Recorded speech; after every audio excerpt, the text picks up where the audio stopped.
mon approche, c'est vraiment c'est quelque chose qui, moi, me fait du bien. C'est une approche qui n'est pas forcément là pour correspondre à tout le monde. Mais cette vidéo, elle est là pour donner un petit peu plus de détails, justement, pour savoir si c'est quelque chose qui vous appelle, si c'est une approche qui vous appelle, si c'est un rythme qui vous appelle, si c'est une vibration qui vous appelle.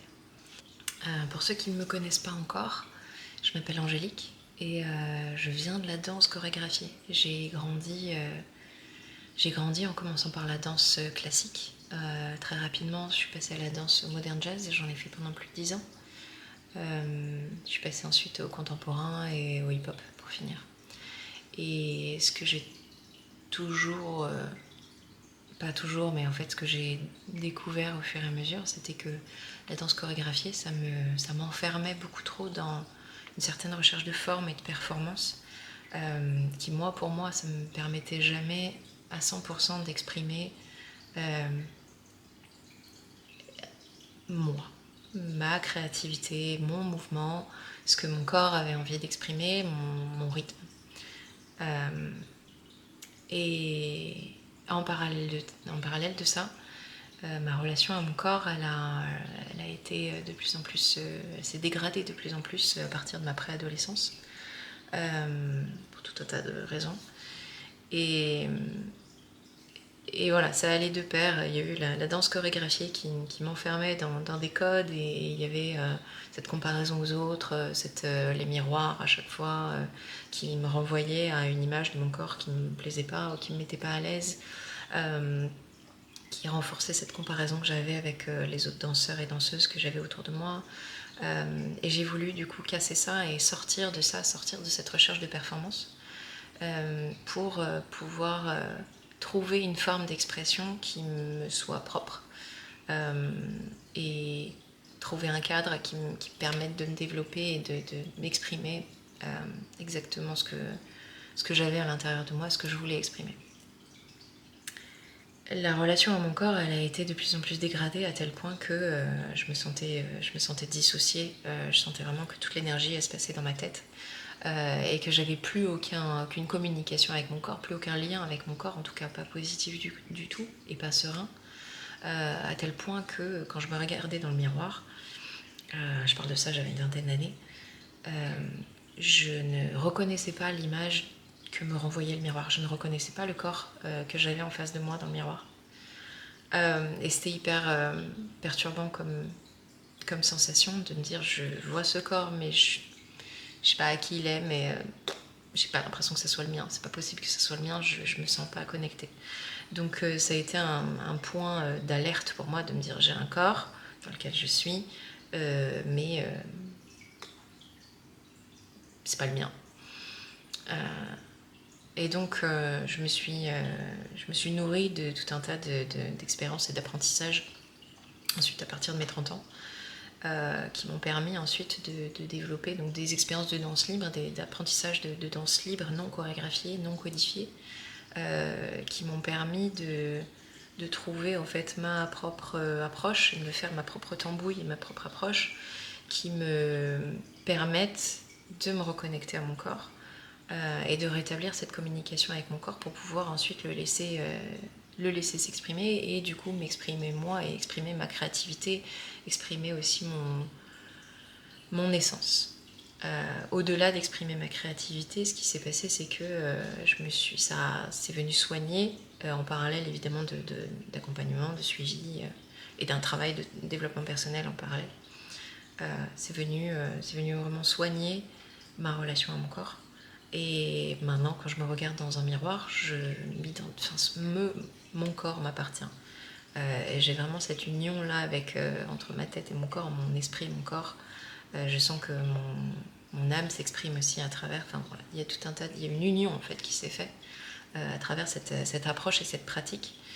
Parce que c'est bien une pratique, c'est pas je le vois pas comme un one-shot qui va permettre de recréer un lien qui s'est perdu pendant 15 ans, 20 ans, et ça se recrée pas comme ça, ça a une temporalité, ça s'inscrit vraiment dans le temps et c'est une pratique. On vient petit à petit renouer le lien avec son corps. Et dans mon approche de danse intuitive, c'est tout inscrit dans le non-jugement et la douceur et plutôt la lenteur. J'utilise des musiques qui sont assez planes, j'ai envie de dire, assez atmosphériques et c'est pas de l'ecstatic dance, c'est pas des musiques qui sont très rythmées, c'est justement quelque chose d'assez neutre qui permet justement de ne pas induire non plus un mouvement ou un rythme dans notre corps. C'est quelque chose qui est assez enveloppant et qui permet juste de soutenir plutôt que de danser, de bouger dans le silence total qui peut être assez perturbant et intimidant.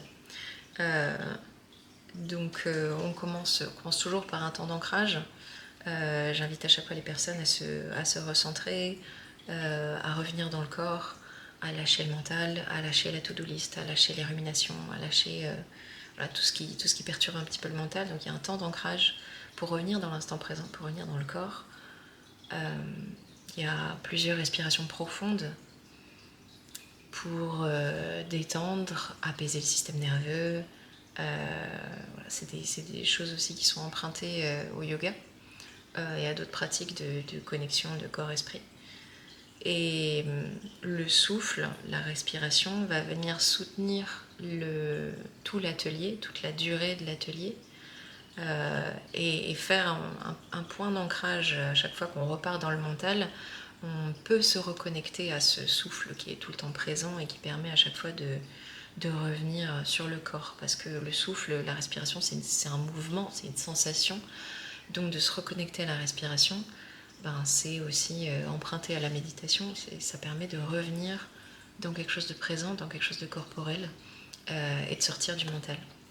Donc il y a ce temps d'ancrage-là. Ensuite, il y a un temps de scan corporel en mouvement que j'aime beaucoup faire parce que ça permet de faire un état des lieux des possibilités, capacités, aptitudes de notre corps à l'instant T.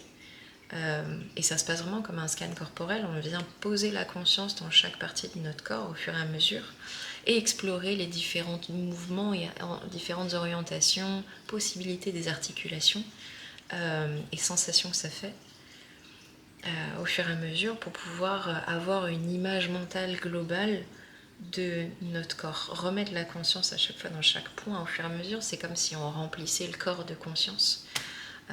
Et à la fin de ce scan corporel, on a une image déjà un petit peu plus palpable de la présence de notre corps, des zones de tension peut-être, des zones où on n'a pas réussi à poser la conscience parce qu'il ne se passe rien, on ne sent rien du tout.